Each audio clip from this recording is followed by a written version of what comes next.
Welcome to O'Fallon, Illinois, a suburb of St. Louis, a population just under 33,000. There's an Air Force base and a rich history in coal mining. But lately, the city is gaining recognition for a designation shared with the likes of Paris, France, and Oxford, England, a climate-forward concept called the 15-minute city. In part 2 of Global Climate Local Impact, we're looking at examples of how municipalities in the Midwest are adapting to climate change.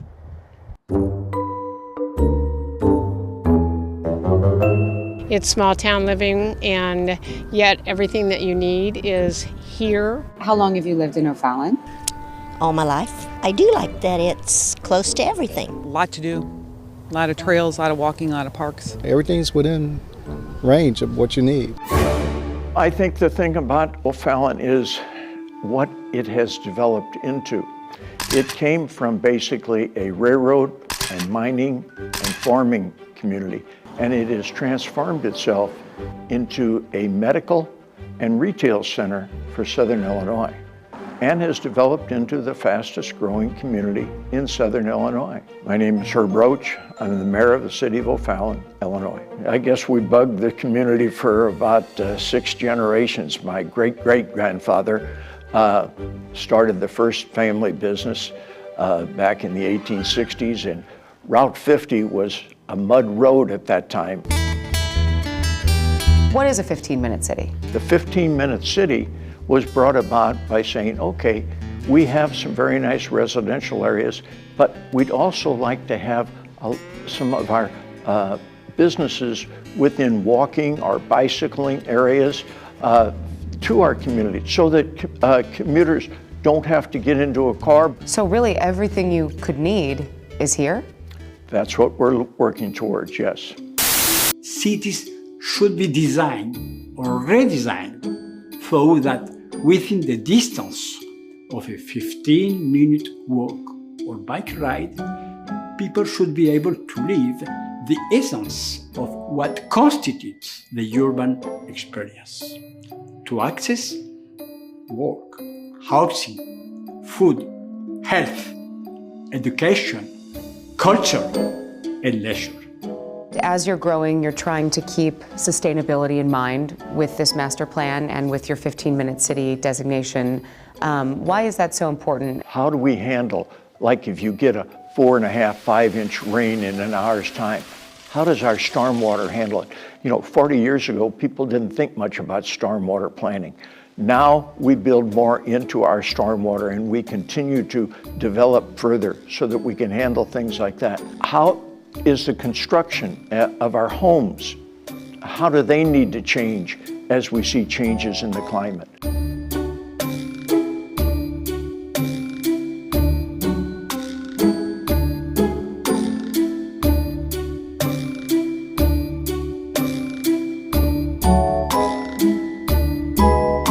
We had over 1,700 people over an 18-month period of time give us input, and then our businesses, as to what they wanted to see our community look like 20 years from now. My name's Walter Denton. I'm the city administrator for the city of O'Fallon. I am hired by the mayor and the city council to run all the day-to-day operations of the city. A lot of the conversation was around being able to have connections between parks and schools and different other city facilities, and they wanted a way to make it easier to get around the city without having to drive in their cars. We've received about $4.7 million in grants of ways to keep traffic moving smoother so you don't have as many emissions, and a lot of those are like roundabouts. We've looked at ways of our drainage calculations and ways to detain water and have better stormwater regulations so that don't have as many issues with heavy rainfalls that we tend to get more now. Housing was a big issue also, and we wanted to put in there that we wanted to be able to provide housing for all people at all income levels or stages of life.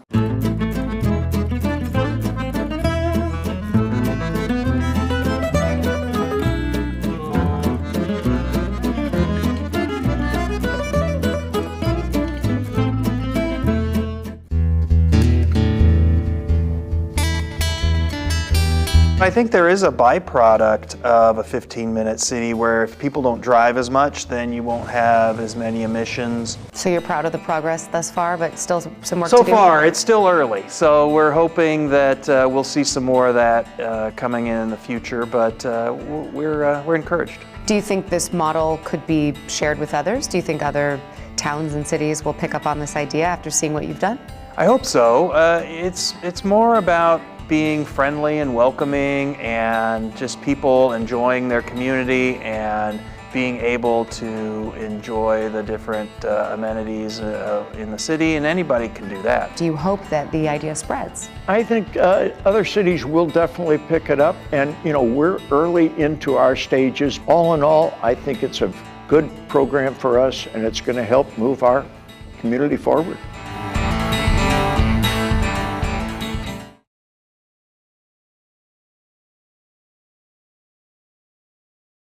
In Evanston, the population is just under 78,000, a bustling small city.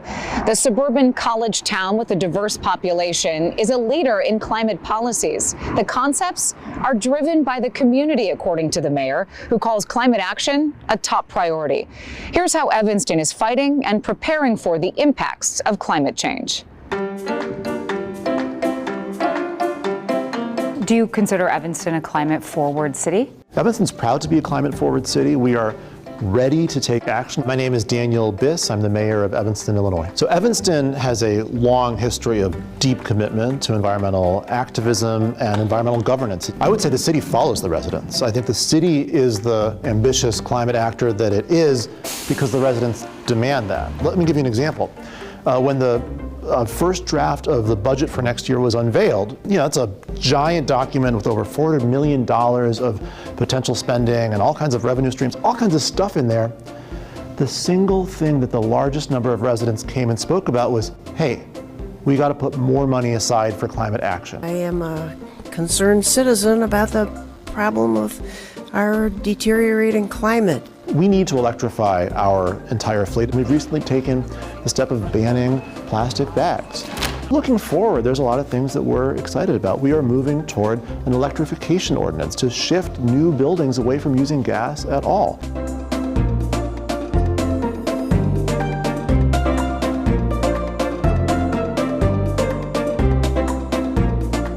That plan is separated into two parts. The first half focuses on mitigation, so that's reducing our reliance on fossil fuels, and the other half is focused on resilience, which includes concepts like environmental justice. My name is Kara Pratt. I'm the City of Evanston's Sustainability and Resilience Manager. How are you trying to reduce your carbon footprint? By promoting electrification, whether it's building electrification, which includes energy efficiency measures and reducing our reliance on natural gas, and also things like vehicle electrification, so focusing on electrifying our municipal fleet, promoting electrification for our public transit entities, and also continuing to promote pedestrian access and public transit and biking. So this year, the City of Evanston went from 1 electric vehicle to 12 electric vehicles, and just this year we installed our first chargers that are just for the city's use for our municipal fleet. The project I'm most proud of in the past 2 years is our one-stop shop model for affordable housing retrofits,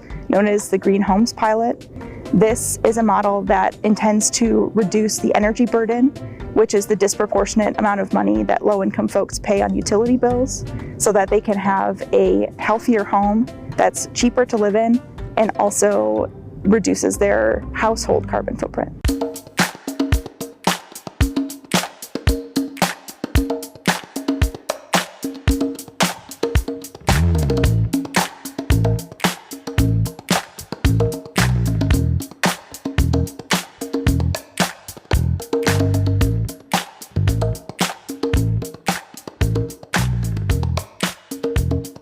What are some of the other projects Evanston is working on currently and toward in the near future to become more climate friendly? Promoting a circular economy is really important to our residents, and so originally that concept was deemed as zero waste, and now we refer to it more as circularity. And so our partners at the Evanston Public Library have a program where folks can bring in any broken items at home and have people fix them. Recently we have a ban on plastic bags, as well as a tax in some of our bigger stores on any single-use bag so that the community can be aware of some of the wasteful tendencies that are inherent in our society. How are you trying to be more resilient? A lot of our green space efforts are focused on resilience. The City of Evanston passed a tree preservation ordinance earlier this year that will go into effect in June of 2024, and that is intended to disincentivize anyone cutting down a tree on their private property. We're one of just a handful of communities in the US that has a policy like this. Our volunteers on the shoreline are removing invasive species and rewilding a lot of our public spaces. It was just recently in the last 5 years that I found local government as a great outlet for finding solutions, having a job that's different every day, talking with residents directly, because ultimately all global solutions to climate change have to be implemented locally somewhere. When you talk about some of these climate forward initiatives happening in Evanston, do you feel optimistic about the future and that the city and this area is heading in the right direction? I do. We know that we're 78,000 people and we're not going to fix the climate crisis by ourselves, but we also feel that by acting first and boldly, we can have an impact that spills well beyond our borders and affects much more than just 78,000 people.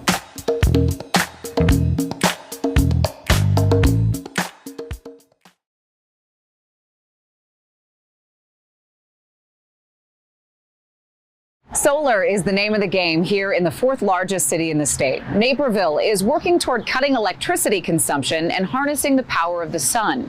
There's a big focus on getting the community involved in climate action in unique ways. Here's a closer look at Naperville's sustainability plan. The city of Naperville does have some strong foundations of making investments in sustainability and renewable energy. My role was just created 2 years ago as the first sustainability full-time role. There's just been increasing interest and kind of voices raised in the community wanting to see a more kind of cohesive, holistic way of approaching the environment and sustainability and climate change in general. The persistence of our community members who care about this stuff and have let their elected officials know.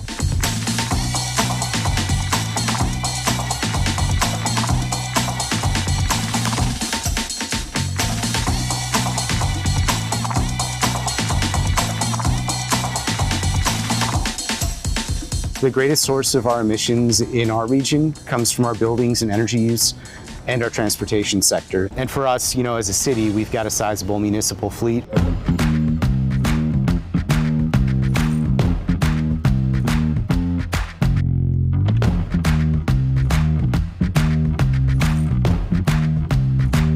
Updating our furnaces and boilers to be as efficient as possible and updating our lighting to be more energy efficient. So it's really kind of an entire system approach. We are in JC's park behind the Municipal Center. This is one of 3 of our larger facilities that has a decent sized solar installation on it. The energy produced on this roof is used by this building, which then reduces the need for us to pull electricity from the grid. It's also being used in this park, which is equipped with LED lighting for the nighttime, also wireless internet. Solar is a big thing for us. Naperville's pretty built out right now, so we don't have room for big wind farms or things like that, but we do have roofs and other areas where we can harness the sun's energy. Across Naperville, we have over 600 individual solar installations. We'd like to continue to grow our solar footprint.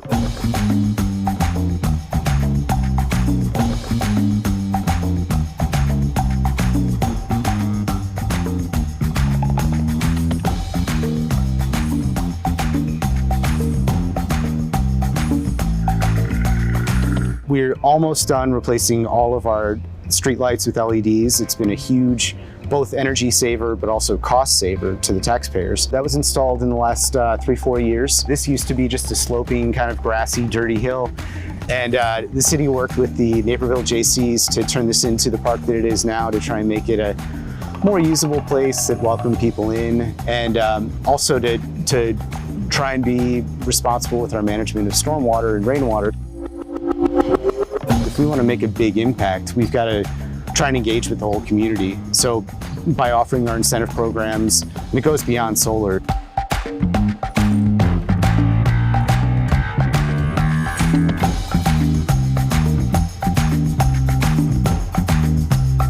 One of the recommendations was to promote the use of electric battery-powered lawn equipment, so mowers, edgers, trimmers, blowers. They're dirty for the air. They do create greenhouse gas emissions at a pretty high rate compared to cars even. We supported residents who chose to participate in No Mow May, essentially not get dinged if their lawn was higher than their neighbors would have liked. And so the point of that is really to support pollinators in the early season so that they can have the food they need. We're trying to reduce waste in the system while we then work with our power providers to make the generation mix cleaner going forward. Brian Groth, Electric Utility Director for the City of Naperville. We have about 62,000 customers that we serve with a peak demand of about 350 megawatts. What is your role as the utility in the sustainability work plan in the City of Naperville? We have a lot of sustainability efforts within the utility. We were one of the first utilities in the nation to deploy a conservation voltage reduction system. What that system does is it uses our smart meters out in the field and allows us to optimize voltage to our customers so we're not providing too much voltage or too little voltage, and then in turn there's transparent energy savings to our customers. Our smart grid was something that we started, like I said, in 2010 with a DOE, Department of Energy grant. We replaced all of our electromechanical and our older style meters out in the field, and so now we have all of this meter data, and we use that to make decisions. We understand, is a transformer overloaded? Is it going to be overloaded? Are we not serving our customers at the proper voltage? We have implemented a refurbishing program. So in the past, we would typically retire or recycle equipment that was rusted out or had failed in service. Now we have a program where we refurbish those transformers, refurbish those switchgear, take them apart, use pieces and parts, put them back together, and then not all of that stuff ends up in a landfill or a recycler. Do you think it would surprise people to hear how many of these climate-forward concepts and policies are happening in the City of Naperville? I think it would. We are always looking for ways to reduce electric consumption. Would you say Naperville is on the forefront of sustainability and addressing climate change? I think different communities move at different paces, so I think we're ahead of some of our peers in many ways. We're probably lagging in other ways. Naperville is a tremendous opportunity to make an impact and provide for a better future here.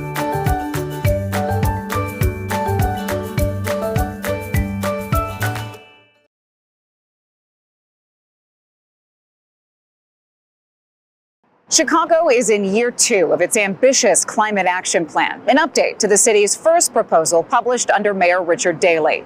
Here's how Chicago is now working to not only reduce its carbon footprint in an equitable and sustainable way, but to become a global leader in the climate fight. Chicago's first climate action plan was published in 2008. That plan was really of its time. Truly, we were one of the first major cities in the country to begin setting targets for what our climate ambitions should be. In 2022, however, this was our first overhaul of those targets. Why 2022? 2022 provided an opportunity for us to be in line with our global peer cities in the establishment of new targets. It's critical that when you set a goal that you take time to evaluate how you're doing and then also to recalibrate over time. My name is Kyra Woods, and I'm a project manager in our Office of Climate and Environmental Equity. The 2022 Climate Action Plan sets the target of reducing Chicago's carbon emissions by 62% by 2040. What are some of the major points within that 2022 action plan? So the Climate Action Plan is set under 5 key pillars.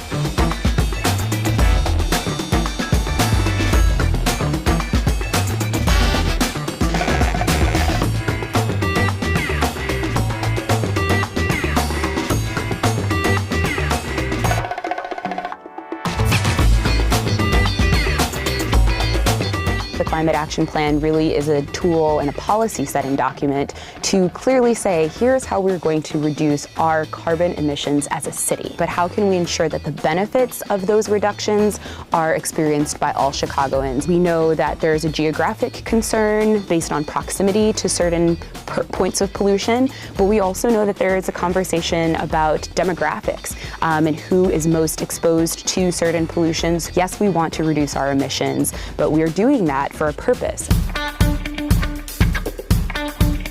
I'm Lindy Wordlaw. I am the Chicago Recovery Plan Director with the Office of Climate and Environmental Equity, soon to be Department of Environment. My role is to implement the portfolio of climate and environmental justice initiatives within the Chicago Recovery Plan.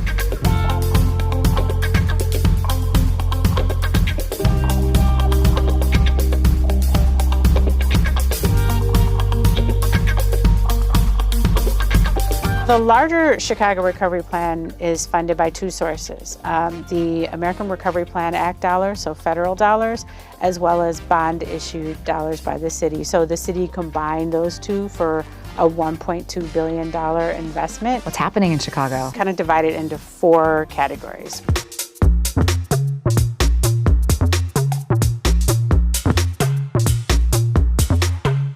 We know that there are areas in the city that do not have good tree coverage, and we know that trees improve the air around us. They help for cooling when it's hot, and we've targeted 22 communities where tree canopy coverage is lowest. Our goal for 5 years is 75,000 trees.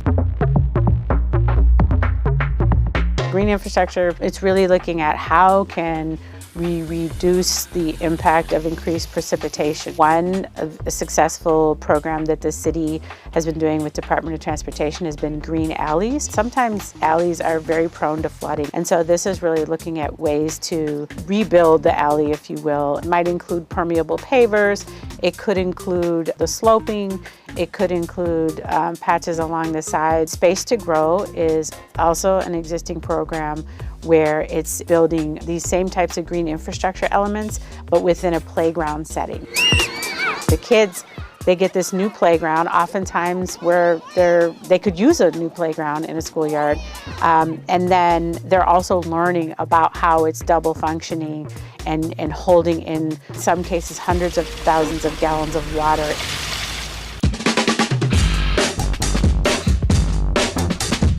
Close to 20% of households in Chicago are energy burdened, which means that they pay a significantly higher percentage of their incomes on energy. Really looking to target homes in those areas, use less gas in homes, increase our electricity where that can be offset by cleaner energy sources. That is a $15 million investment. The actual program is going to be retrofitting homes, making sure that these homes are weatherized, have insulation, and that they're sealed properly. The Climate Infrastructure Fund is the city's first go at giving grants out to small businesses and nonprofit organizations for climate-related activities.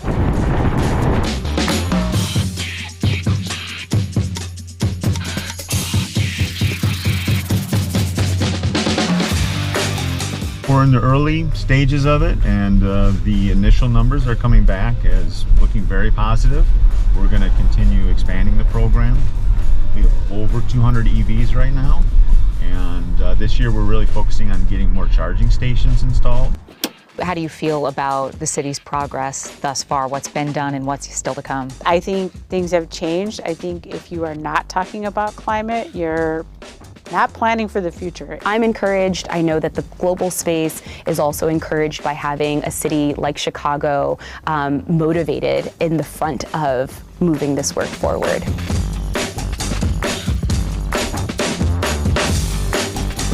These are just some of the ways Illinois cities are working to mitigate the effects of climate change. But more projects are and could be happening where you live. Many through grants, loans, rebates, and incentives to promote clean energy funded through President Biden's Inflation Reduction Act. For NBC Chicago, I'm Kate Chappell. Thanks so much for watching.